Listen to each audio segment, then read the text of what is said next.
All right. Welcome, everybody. This is, what are we calling this tonight? Soul Speakers? Soul Speakers? Is that what we're doing? Does anybody have a better name? Todd, do you have a better name for us? Ro, do you have anything? Soul Speakers? Or what is it? You're the boss, brother. I'm going with you. I'm excited. Yeah, what's that?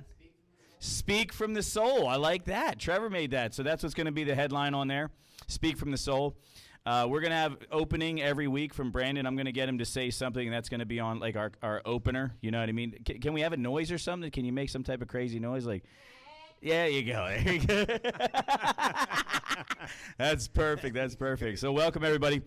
This is kind of cool for me. We haven't done this in a while. How long has it been? How long has it been since we've done a podcast or a night where we stopped it, and this is the start of it again, and it's super, super special for me because Rote's here. Dave Rotenberg, who isn't, he's not just, let's give it up for Dave. Let's give it up for Dave. Thank you. Thank you. It's not just because he works for Caron Foundation and he's a big wig and he's a big deal.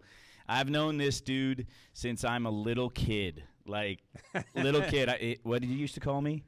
KK. KK. That was my name to my brother's friends. He graduated high school with my brother, and I'm just really, really proud to have Dave here. So let it rip, man. So what we're gonna do is we're gonna sit down and we're just gonna talk. Yeah. And you're gonna tell your story. Where'd you grow up, man? All right. So first off, Kevin Cobby, so proud to be here with you and the guys. Thanks. Appreciate your hospitality. I moved here to Berks County when I was 5 years old. Before that, my father's a doctor. He's a psychiatrist, in fact. That's part of my story. He served in Vietnam, right? So I actually lived in Okinawa, Japan for 3 years. I did not even know that. Yeah, no, a lot of people don't, bro. So you didn't know me then, obviously, and I barely remember it. But I lived from 2.5 to 5 years old in Okinawa. And then I moved to Sinking Spring and eventually to Wyomissing. So Wyomissing, I was 8 years old when I got here. That's essentially my story. 8 years old, Wyomissing. I meet Scott Cobb, Kevin's older brother, who I know you guys know. And it's over. And let's just say we were colorful characters in high school together. And even his brother actually joined the Navy. And I was going to college in Orlando, and his brother was in the Orlando Naval Base. I'm taking this video for Scott. Yo, what's up, Cobby? So we actually continued our, partying long past high school, in fact. And so I'll tell more about my story later, but give me another question. So I want to talk about, I always talk a little bit about the problem, okay? And you guys know that there's going to be a little bit about the problem because there's a big solution for Rote. And I call him Rote. I've always called him Rote. I was at least 11. I couldn't have been 13. And I remember being in my house at a party, okay? My brother had parties, and we were the house that had the parties that was supplied to the alcohol. My parents had this attitude that if you're going to drink, you're going to do it in the house. And that was a lot of old school parents. If you're going to do this, you're going to do it in the house. I remember my mom saying, if you're going to smoke cigarettes, you're going to smoke in the house here. For real. That's a dream come true, man. And I'll buy them for you, damn it. You can smoke mine. That's it. So, I remember, Rote, you coming up the stairs. I was in the kitchen, and I this is a vivid memory for me. I was scared to death of him at night. Like, every party he was at, he would reach a certain point where it got late, and, like, I was in the way of the munchies and the food, and he would literally just, like, smash me out of the way. Imagine that, man. And like, feelingless. Like, I remember him just being, like totally incoherent, just, like, literally throwing me against the wall, like, not like in a but like out of the way. I got the munchies. I'm coming up here, and he was like, you couldn't talk to him. You couldn't get him to say anything. He was just eating. Yeah. And I did not like being around you after a certain point. Like, first off, I'm sorry about that. Like, here's the thing. I actually never remembered that stuff. Mm-hmm. Like, you guys know that kind of drinking. And so it's funny. It's cool now. We're both sober. It's great.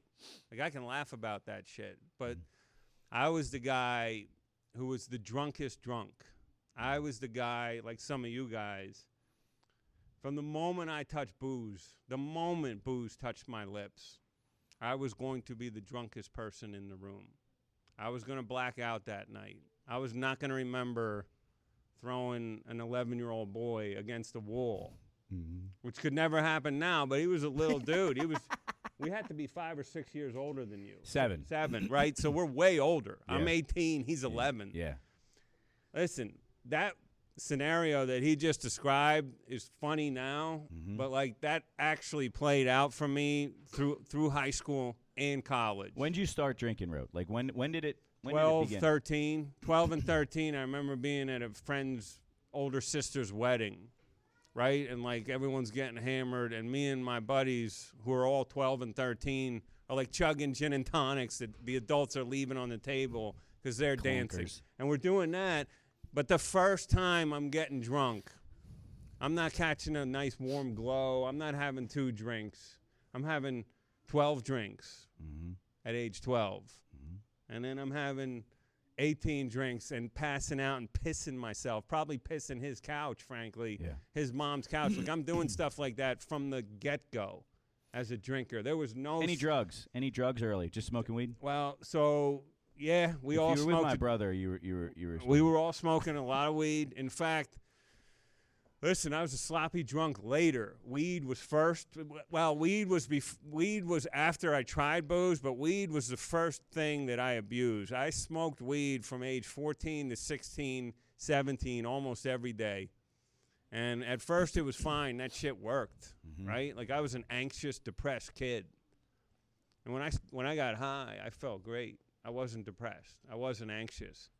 And that can last for a few months. That can even last for a year. And you're not wrapping your car around a tree or getting in jail or even failing all your classes. I remember the funny part about his brother, me, and a bunch of our guys, we were all pretty smart. Yeah. So we could smoke weed and still pull B's and C's. I was a good hoop player. Basketball was my sport. Very good basketball player. And I'm smoking weed through middle of senior year of high school, and I'm a starting 2 guard on the high school team, but I'm smoking weed. And by the middle of the season, I'm on the bench, right? So I'm still on the team, but I'm smoking myself into mediocrity is how I would describe myself in those years. Do you think you could have done something with basketball, Rote, if you would have, like, I could have been I could have, at least not. I couldn't have. When you say do something, no, I wasn't getting a paycheck from basketball. But you could have went to college. Maybe, I feel maybe I could have played a Division III bench basketball player. Like I was good enough to do that, which was still better. It would have been a cool thing. But the fact is, weed took over, and I shifted to booze officially in my senior year of high school. It took over. Okay, it became weed. I was already getting burned out. And listen, put this on film, brother. This is 1982, 3, 4, and 5. That's the shittiest weed in the history of America. The weed that you people have been exposed to, and this is serious. I do this with the kids now because they're like, "Nah, man, weed. It's no big deal." The fact is, you're smoking the most potent, not you guys, but you, if you're an active cannabis user, or you have been in the past couple of years, you're smoking the most potent weed in the history of mankind, not the stems and seeds of 1983 that we had. And we were still getting, bombed on this shit, and it was still really hurting my brain. Like, so I'm a student now of addiction. Everything about me has studied this from both sides. So tell everybody right now what and who you are at Caron Foundation. Yeah, man. So thanks, Cobby. I'm Chief Clinical Officer of the Caron Treatment Centers, Caron Foundation. That means I'm the boss of all things treatment at Caron. I've worked there 26 years. Give it up for him for that. Yeah. 26 years of dedicating his life to treatment. I spent 12 of those 26 years working with adolescent and young adult male. So you guys are my sweet spot, like this group in front of me. But also, that's exactly when me and your brother and our buddies were doing what we did. And so when I say that stuff, Cobby, I'm talking about, assaulting my brain with 1980s weed, and I'm looking at a group of kids now that are pounding themselves with the most potent weed in the history. And why is that significant? First of all, no one thinks it's a big deal, Right. which is a farce. Mm-hmm. Second of all, the amount of kids that I see now who come in having had a psychotic break from marijuana. Psychotic break, meaning they've lost touch with reality, and they don't know what the hell is going on, and they're not oriented to time, place, or situation. Can I stop you here and ask you why, People think, remember everybody saying marijuana, weed is not addictive. Remember when people used to tell you that? Like, weed's not addictive. Like, I talked, we have classes on this for these guys, but like, you're the top of the heap clinician. Like, you have a master's in this stuff. Dopamine is what creates that addiction, right, Rote? It's part of it, man. That's what, and dopamine is flooded to the frontal lobe of the brain with weed the same way it is with cocaine. Look at you guys. Look at Kabi, your boss, man. He knows his stuff. He's talking about neurotransmitters, brain chemistry, and dopamine has a lot to say about the pleasure principle. So when you snort a line of coke, you're getting a blast of you're getting an influx of dopamine, right? And it's the same. The same is true with weed, booze. It impacts that, right? Yep. Opiates might be a little different receptor sites, right. But you get the idea. He's talking about brain chemistry, neurotransmitter system. So weed assaulted my brain, and it sure as hell is assaulting your brains before you got here, and our audience's brains if they think it's no big deal. The other thing we know, Kabi, we used to think the frontal lobe was done developing. He just mentioned it. We thought it was over at age 18. The limbic system. Right? The frontal lobe, decision-making, building blocks for my older adolescence and my young adult life. What am I going to be? Decision-making, rational thought, behavior. I'm assaulting the frontal lobe, which is still developing until the age of 25, science is telling us, not 18. Wow. So think about what that means for our age group. We're pounding it with more booze, weed, cigarettes, and other drugs. Our decision-making, our executive functioning, our impulse control are all getting shattered by chemicals. That's real. And weed is not excluded from that equation. If I took you guys to Caron, I could show you 50 people that weed is a drug of choice. Weed has put them in rehab and impacted their psychiatric conditions. Talk about that for a minute for me, the mental break of somebody that's smoking weed. Talk about that.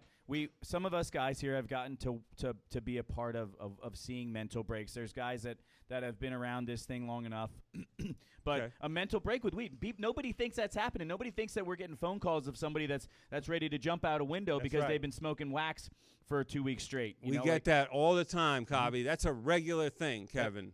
Look, in 1984, I'm sitting with his brother smoking bong hit after bong hit after bong hit, trying to have a psychotic break, trying to play Pink Floyd so that we see shit and hallucinate. It didn't work. 2022, I just told you guys how many people are in Caron for weed. At least 10 to 20% of them, before they get to Caron, have been put in a psychiatric hold in a hospital because they're psychotic from smoking weed, today's weed. Dabs. So it's a real thing. It's also really impactful for people who are already susceptible to mental health issues. Us. Right. You're in this room. You're a drug addict. You're an alcoholic. You, by definition and statistically, have far greater chance. I know you guys have depression, anxiety, other stuff in this room. Well, if you're already predisposed to mental illness, today's weed will knock you on your ass and will kickstart mental illness above and beyond what it did decades ago. That's what I'm trying to say. When you say mental, what's going on in the brain, Rote, when we reach a break, when we reach mental illness? How do we take, because everybody's really good at saying we have drug-induced psychosis. Most of us in this room were meth users, okay? I was a lot of us here that are here were meth users, but with it's the same premise. What goes on in the brain, that creates the mental? What's the chemical? What's going on in the brain? That's a lot more dopamine, chasing the dopamine with meth and cocaine, the stimulant medicines. And I would listen, where I'm sitting, meth is the same as Adderall, Ritalin,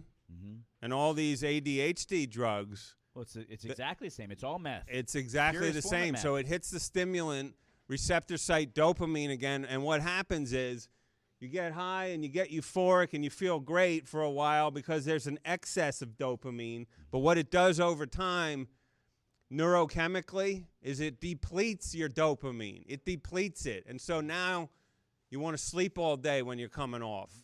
You're exhausted. You can't feel euphoria without this shit. And so your baseline mood has gone from here, normal, to now down here because you've chipped away at your neurotransmitter system. Right. Look, I'm not an MD, but you guys are smart. You're sober. You're clearly well-versed on this stuff. Look it up.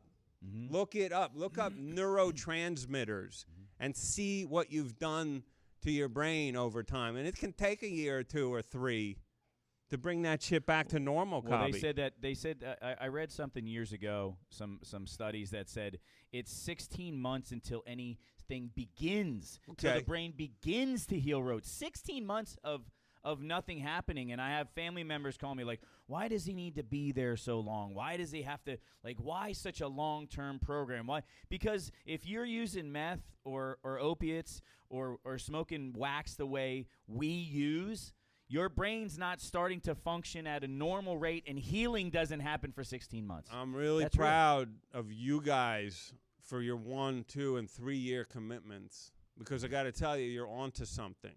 The reason in my world, which is 28-day rehab, and then we're sending dudes out for 3 to 6 more months at halfway houses maybe, but only like half of them accept that. You guys have accepted long-term.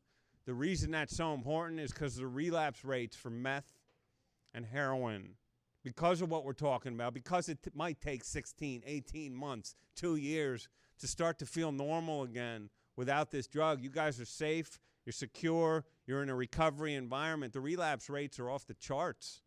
95%. If you go out into the real world, and that's why you're walking around feeling like shit, it's hard to stay sober. It is really hard to stay sober. And so I'm frightened with meth, and especially heroin these days.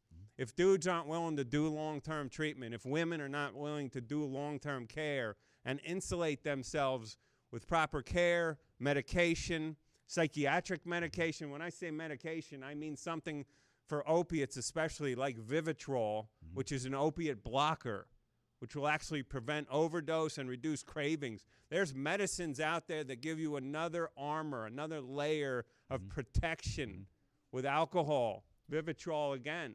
Oral naltrexone, same thing, reduces cravings. Listen, I'm not taking us too far off topic. The point is, you guys living here, to me, are showing a willingness above and beyond to do anything by any means necessary for your recovery. And sadly, so many addicts are not willing. They are not willing. What's true about us when we're in our active addiction, and even before, I was a habitual line stepper. I took the easy way out, the quickest, softest, easy way out of everything. I cheated on tests. I stole from my mom instead of working. I was lazy. I was a liar. And I was taking the easy way out. And guess what happens? Too many addicts do the same shit in early recovery. The behaviors go with the use. So a lot of times the behaviors come because in the household they're taught, okay? That's the truth. I mean, we have a parenting problem in this country. So we have this behavioral issue that's kind of learned, and there's no discipline in the home, there's no structure, there's no routine, there's no rules, okay? And that leads to disrespect, that leads to problems, that leads to all kinds of issues of entitlement and everything else. Well, the behaviors happen, and then the drugs happen. So when you put the two together, you have a nightmare. And what people aren't seeing, in my opinion, parents especially, is that it's a two-part thing. You can't change without getting rid of the drug, and you can't change without dealing with the behavior. Yep. I want to talk about something that's really important for what you're up against. In my opinion, Caron's one of the top treatment centers in the country, in the world. We think so, brother. Yeah, Thank you. One or two. Thank you. And in my opinion, you're up against something really tough. Who decides how long somebody comes and stays with you? Insurance companies. Brother, insurance companies. So let's talk about that. You guys are blessed.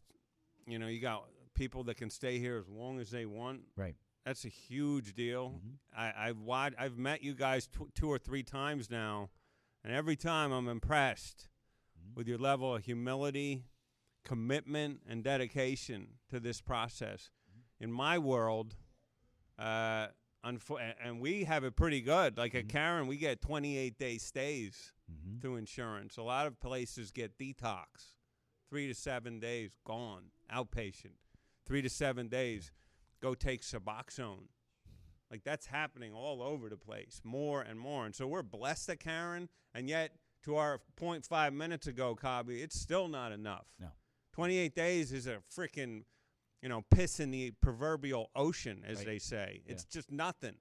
And so your age group on meth, you're all getting referred for long-term care. Yeah. The problem at Caron is too many people don't comply with the recommendation.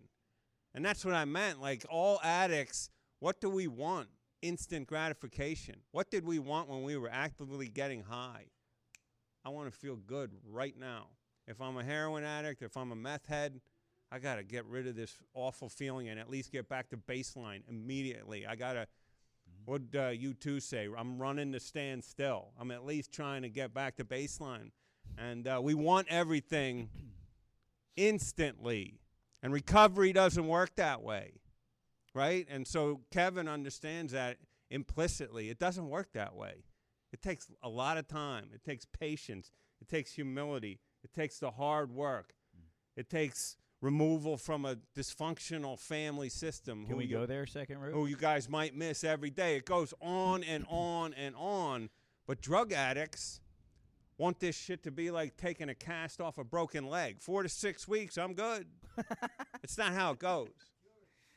Yeah. But okay, so Ro, your experience in the adolescent field is like awesome to me. Like, Rote was in the adolescent world for a long time. My first time in Caron Foundation, I was 27 years old.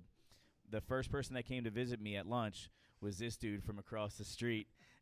Him and Father Bill came to see me together, and you were just like the guy for all those. You just connected so well. But in that, you had to see the sickness of the parents. Like, I remember calling you my second year in, and I said, Rode, I got a real problem. I have these families that I know what they're going to do when these guys, and at the time, we were a 6-month program. I'm like, I know what's going to happen the second they get home. And I said, what do I do? And he said, don't let them go home. And I was like, whoa. I'm like, you get it. Like, you were like, you keep them away from them as long as possible. And that's a really tough thing to say. You're a family man. Like, you had a great family, and you have a great family now, but like the level of toxicity in those relationships, of what that whole chemical makeup is in the home, crazy. Good, great point. And let's be fair here and honest, man. The instinct of everybody is family should be back together. You guys are a perfect example of what I said to you when you were 27, which is most of you dudes and most of the kids I meet at Caron should not go home. They should not go home. First off, they can't handle their peers who are all around them. They can't go back to high school easily.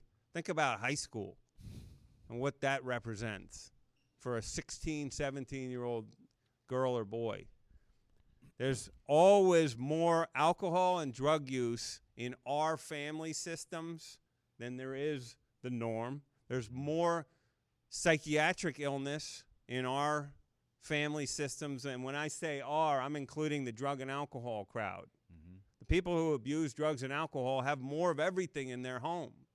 And so there's a synergy in the home that makes it awfully dangerous and awfully difficult to pull off. And then you combine it with school and the peer involvement, which is dicey at best. And so to me, sending an adolescent home to the family is toxic. Trying to squeeze them somehow back into a high school situation, that's like putting a alcoholic into a bar. That's like putting a drug addict into a drugstore and saying, dude, good luck. You got 1,000 pill bottles behind you. Try not to use them. Yeah. And so, yeah, man, let's talk about family. You realize, obviously, Kevin, that removal from family and distance from family pathology is a big part of your program. Caron, look, we remove them, and then we deal with the family system. So we're a little bit different. We go after education for the parents and the loved ones, but we also we've started more and more intervention on mom and dad. How do you expect Junior to come home to you, Mom, when you're drinking a bottle of wine every night? Yo, Dad, how's this kid supposed to come home when you smoke cigarettes, gamble, and chase women? You're the example he's supposed to follow. And so we see every bit of it, Cobby.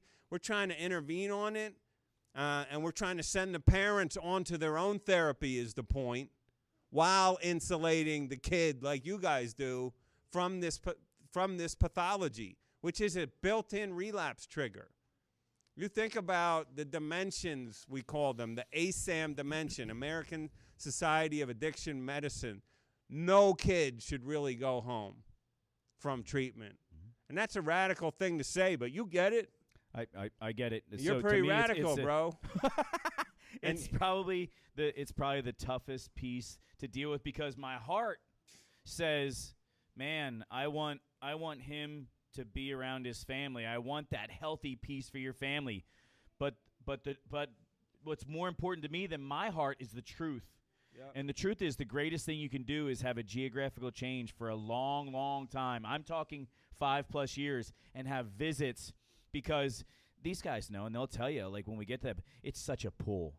Because they're connected to Easy Road. They're connected to all the behaviors. Yeah. You know how many moms call me and say, how's my baby doing? My baby, who's 34. Like, do you know how many moms are paying bills, doing laundry, calling and saying, how's he doing? I miss him so much. Talking like it's his wife, or that's her husband. Like, the sickness in it, like, there's just no separation of allowing someone, especially a man, I don't deal with women here yet, to become confident in themselves, to become men, and like, parents strip that away, of let me take that responsibility for you. Let me do this for you, because they have their own shit.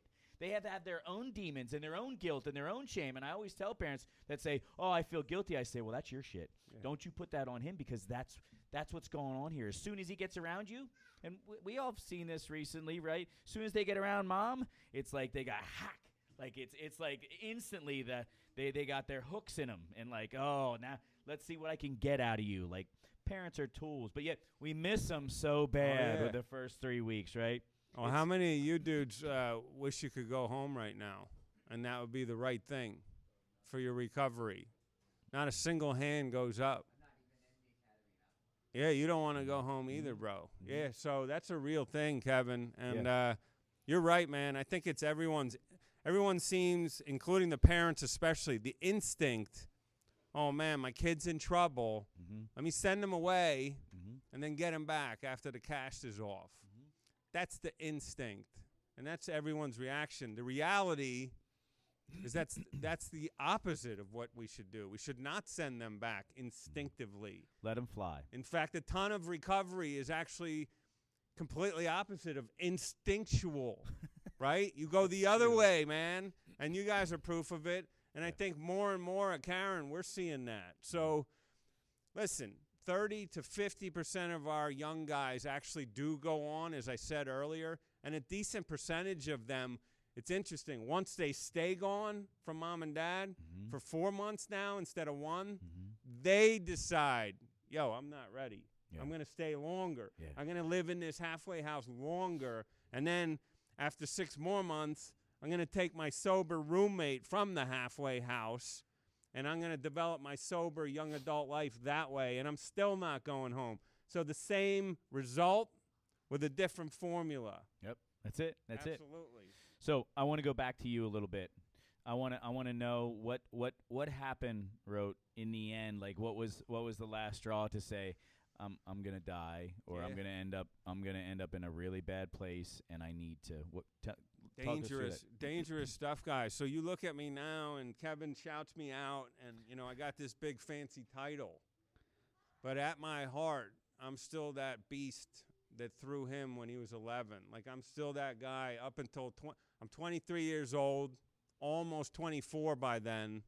So I've graduated college. I went to college in an active addiction and finished. I got a mediocre GPA, just like I was a mediocre high school student, just like I ended up being a mediocre fucking basketball player.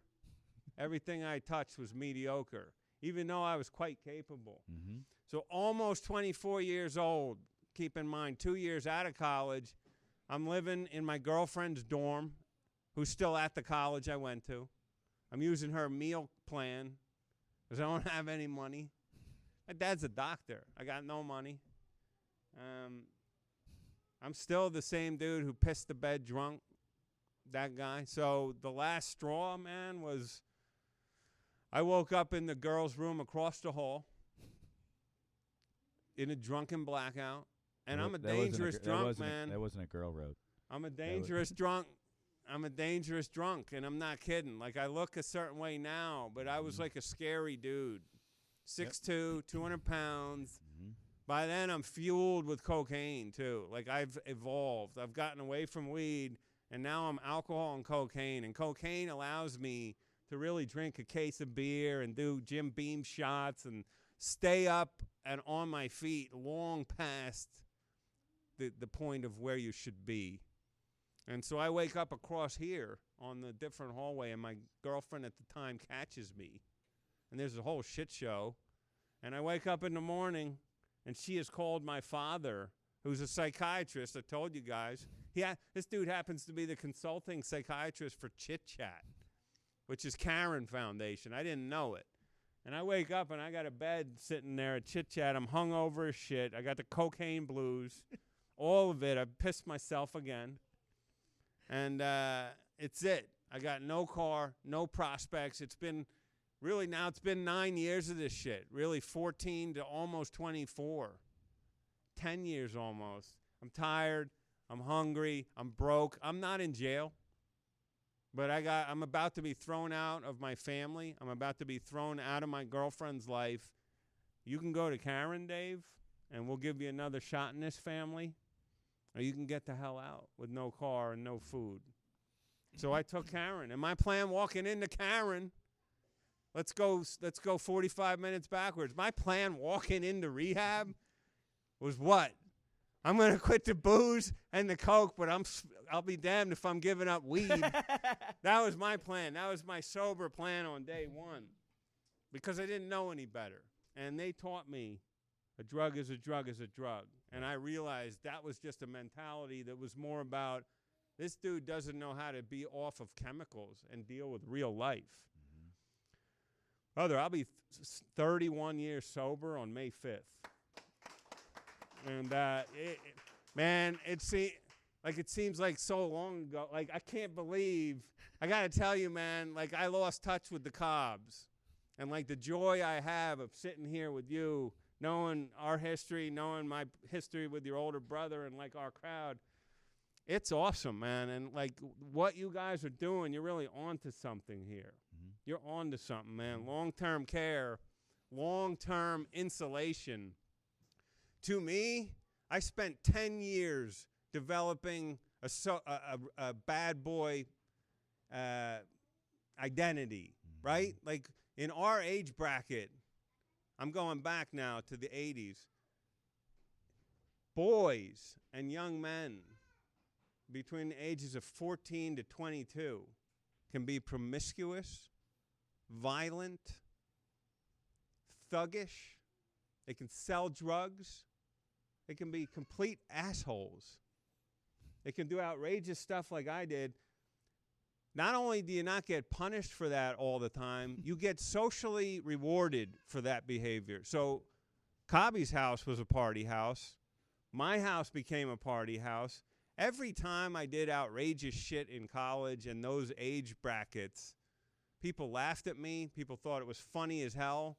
People were delighted to talk about what I had done last night. Mm-hmm. And I got rewarded socially. For being a scumbag. For being a complete asshole drunk. Mm-hmm. Totally dangerous asshole to people. Mm-hmm. From little kids to women. Mm-hmm. You don't get away with that after you're 22. When you're 22 and 23 and 24, now you're a clown. Mm-hmm. Okay? But in college and high school, you sort of get insulated. And you get away with that shit. And it's not fair to women. They can't behave like that and not have a reputation. But dudes, you're a bad boy. You're a partier. You're the funnest guy in town. I want to be with that guy. I want to be his friend. I want to be his boyfriend. Mm-hmm. Because he's a badass. And he's a hell boy. And he's a hell raiser. You guys know that, right? And you get social. So we talked about dopamine. And the neurotransmitter and the science and the medical system, and then the psychology for me behind active addiction, that was true. Gaining popularity, gaining a measure of notoriety, gaining a measure of danger around you seemed so goddamn cool, right? For a 19-year-old. Mm-hmm. And then when you're expected, the moment I was expected, Cobby, to negotiate the adult world, I completely fell on my face. Mm-hmm. And it didn't work. Mm-hmm. It didn't work. And so 2 years out of college, thank God, May 5th, 1991, there I go. I'm ready to go to Caron. I'm ready to go to Caron, man. A place 31 years later that I get to stand up and say, man, I'm like one of the top 2 or 3 employees of the place, running Caron. Yeah. It's pretty goddamn cool. Feedback loop and how that happens. So that's real. Like there was no plan for me to run a rehab when I was sitting in a rehab. There was no idea that this could be possible. Did you go right into it, Ro? Did you go right it like leaving Caron? You were like, I'm gone to go. I want to do this the rest of my life. Cobby, it was the only time outside of active drug and alcohol use where I felt comfortable in my own skin. You guys know what I'm talking about? You needed to be in this. It wasn't a want. Yeah. You needed to be a part of this. Like you guys feel normal with your group right now and your houses and with these guys. Caron, when I was in rehab, off of drugs and alcohol, was the only time I felt comfortable in my skin. I knew immediately this is what I'm going to do for work. So I left Caron. Back then, you didn't do 2, 3, 4 years. There was no sober living and halfway houses. You went to 28 days of rehab. Then you did AA. Mm-hmm. So that's what I did. But I started working at the Reading Hospital Detox on the night shift, making $7.57 an hour, bro. $7.57. And night shift at the Detox, I ended up working there for 5 years, rebuilt my life, got a master's degree in psychology. I paid for it myself. Like I had pissed away my parents' money in college. I wasn't going to make them pay again, so I paid, and it felt great. My grades, I was a solid B-, C+ student through high school and college. My grades were A's and B's in recovery. Like that shit's real. Mm-hmm. That shit's real, right? Like my grades were really good.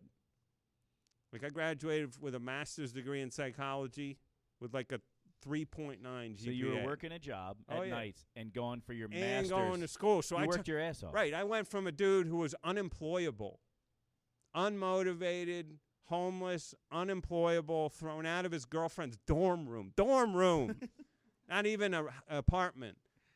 From that dude at 24 to by the time I'm 28 and 29, I got a master's degree and a really solid future. And in 1996, 5 years after I had left Caron, I went back to work at Caron as a therapist, like Cobby said, with adolescent and young adult male. And that became my shtick, man, for a long time. Like adolescent and young adult, male and female, became my thing at Caron for the better part of like 12 to 15 years. I was known for the treatment of you guys because I was you guys. I was that age going in my active addiction. I was that age, by the way, dealing with depression and anxiety, right? So I still got to manage my diseases. I still got to manage every day drug and alcohol recovery. I still got to take medicine. 1991, you wouldn't dare say this shit in AA or anywhere else. But in 2022, it's about fucking time that people stand up and say, hey, it's okay to say I got depression and I need medicine for it. Or I got depression and I need exercise and talk therapy and 3-year programs to deal with that too, right? Like it's time leaders say this stuff, Cobby. And so I'm proud of it, man. It's easy. Look, I run Caron treatment. It's easy for me to say I'm a drug addict and alcoholic because of what I do for a living. Right. But I'm trying to say more and more people need to come out of the shadows and not make this some kind of secretive stigmatized illness, meaning psychiatric and drug and alcohol. Last question before we're going to open it up to see if these guys have any question. What makes you tick today, dude? What's the most important part of your life? What makes you feel success and fulfillment? Like, what is it, man? What is it today? Brother, outside of, like, obvious stuff, like you taking care of your family, right? Your family's safe and happy. They're protected like you are, Kevin. What makes me tick, man, is designing. I still get to design programs at Caron with low cost in mind. I'm trying to develop programs at Caron. I've developed programs for very wealthy people at Caron. Okay, and they're great. They're doing fine. But the ones that really make me tick are the ones for the underdog. The 19, 20, 21-year-old meth addict, heroin addict, inner city, no money, maybe even no insurance. I'm trying to design programs that allow them to go to Caron and then safely go to college or safely get a job or safely finish high school. Those are the ones that speak to me the most because I know how damn hard it is. So I really, the stuff that makes me tick is developing things that fill a need. That's it. Like you are, brother. Creating value for those that need. I can't say it enough, man. And partnering with you guys for the right reason. Yeah. Right? Like watching what you do speaks to me. I'm doing the same stuff at Caron for 16 and 17-year-olds too. Right? Like there's no good treatment for them after Caron. There's no halfway houses. There's no sober living for under 18. It's really difficult. And so developing programs for them is a key part of my internal mission. Yeah. So I want to open this up. I would think there's going to be some questions. Anybody have any questions before we close up? Like anybody? Come on, go ahead, Trevor. What is the not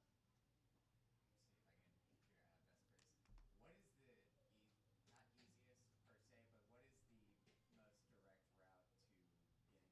field? Let me ask. So I want to repeat this so that people know here. Go ahead, brother. What is the most direct route to getting involved in the recovery field as a career? All right. Thank you, Trevor. First off, if you're a recovering person, you must stay sober. Like you got to stay sober. So that's first. That's always first for us.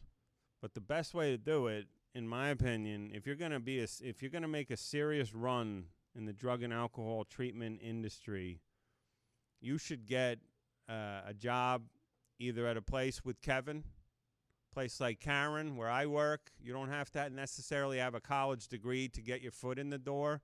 But I will say that experience plus formal education in and around what we call behavioral health education, psychology, counseling, social work, behavioral health fields. So if you want to do a treatment career, Trevor, my hope is that you're eventually going to matriculate into college and graduate school, When in the state of Pennsylvania, here's a great example. In the state of Pennsylvania in 1991, when I started working at that detox, all you needed to be a certified addictions counselor was a high school diploma. And everyone I worked with was a high school grad, dropout, GED, but they could get a certification. I was a unicorn because I was a college grad in recovery. Now the state of Pennsylvania requires a bachelor's degree in a behavioral health field to get a certified addictions counselor certificate. Think about that. So the 26 years I've been around, actually 31 now, it's evolved from high school to college degree for your CAC, Certified Addictions Counselor. That's significant. And if you really want to make a mark in behavioral health, if you want to set yourself up for success as a counselor, if you want to run a business, if you want to do a private practice and get paid by insurance carriers, you have to have a master's degree. So that's sort of how I would describe where you go. But entryway, Trevor, man, you don't need all that stuff. You need a will. You need to stay sober. You need to have heart. Mm-hmm. And if you join the right place, whether it's with Kevin, a place like me with Caron, you stay there long enough, crazy shit happens, man. First of all, a place like Caron will give you $4,000 a year towards your education. Then I'm there for 6 years, and in 2002, Caron says, this dude is one of our future leaders. We're going to put him through another master's program. So I got a second one on Caron. Wow.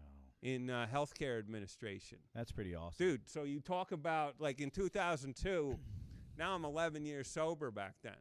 I'm still a kid, young man. So when we say, like, beyond your wildest dreams, bro, they're throwing a master's degree at me and they're paying for it. And it's really not even something I would have chosen. But it was too good to be true, so I had to do it. Mm-hmm. That's the stuff that starts happening to people in recovery that blows your mind. Because I spent so many years trying to destroy myself. Yeah. And now here they are trying to pick me up. And they're giving me shit I didn't even think to want. Masters in Healthcare Administration? Who knew? But I have one, man. Good question. Right. Anybody else? Anybody else? Well, I don't have any questions. I just want to say I appreciate you coming out. Got some really good insight. Really enjoyed the talk. Thanks, brother. This is my second visit with you guys face to face. And I got to tell you, as a group, man, you're humble, you're respectful, you listen. Like, I've talked to a lot of groups that you wouldn't say that about, right? Like, I know you got a lot of discipline in your program. I know you guys